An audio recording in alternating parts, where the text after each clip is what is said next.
Fengxiang County, Baoji City, Shanxi Province of China. There lives a group of craftsmen who preserve the traditional arts and crafts. Fengxiang painted clay figurines, called clay goods by local people, is a handicraft that was almost lost in history.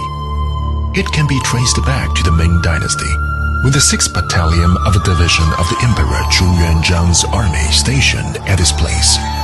The soldiers brought with them the ceramics of Jiangxi, and based upon that they had developed a new art form by using clay and paint.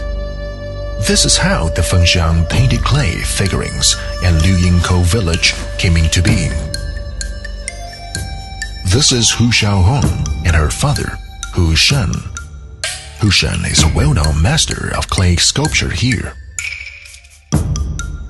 When you come to visit his home, you will find his room is like a small museum of traditional clay sculptures. The clay toys, the hanging ornaments, and the standing figurines are all lifelike.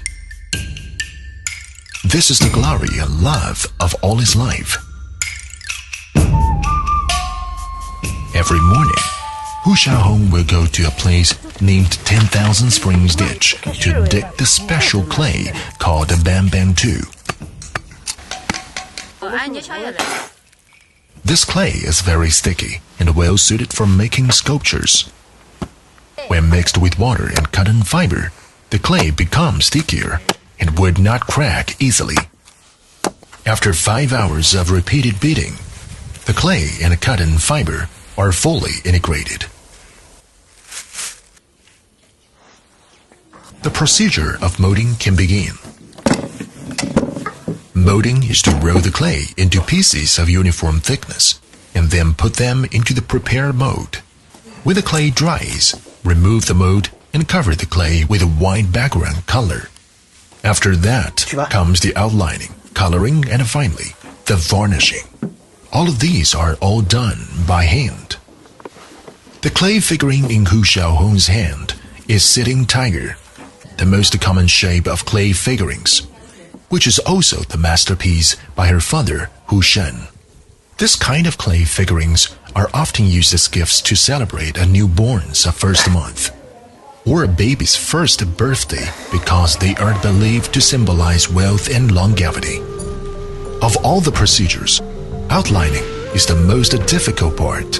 It requires that the artist must have a very good control of the brush, and that every line should be drawn in one breath. Hu Xiaohong is best at outlining. Her stroke is swift, yet with ease. Every stroke is done with great confidence, which comes from years of practice and hard work, as well as a thorough understanding of the clay figurines.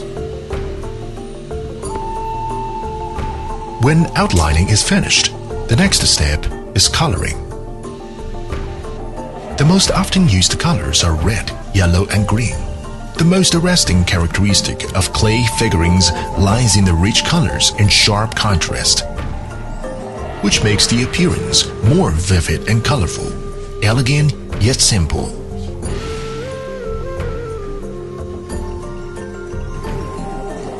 Different decorative patterns on the clay figurines have different meanings.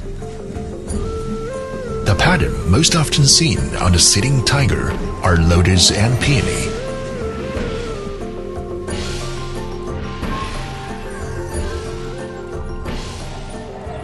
咱这个正气那个作户就是以正财辟邪、吉祥如意。它那个眼睛就是个很吉的个意思，两个脸蛋上它都要画两个钱，代表招财的意思。还有中间额头上画一个钱，就是三千官老。它那个眉毛，你看跟咱那个玉基本上是相似的，代表连年有余的意思。还有那个花草。 是四季的富贵花，四季平安。The design of Fengxiang painted clay figurines absorbs the motifs of the ancient stone carvings, New Year paintings, paper cutting, and embroidery, featuring wild exaggeration and bright colors. They have a history of 600 years. Nowadays, these clay figurines, which have a strong essence of Chinese folk culture, are not only loved by the Chinese people, but also sold overseas. They have become an important tool for the world to understand Chinese culture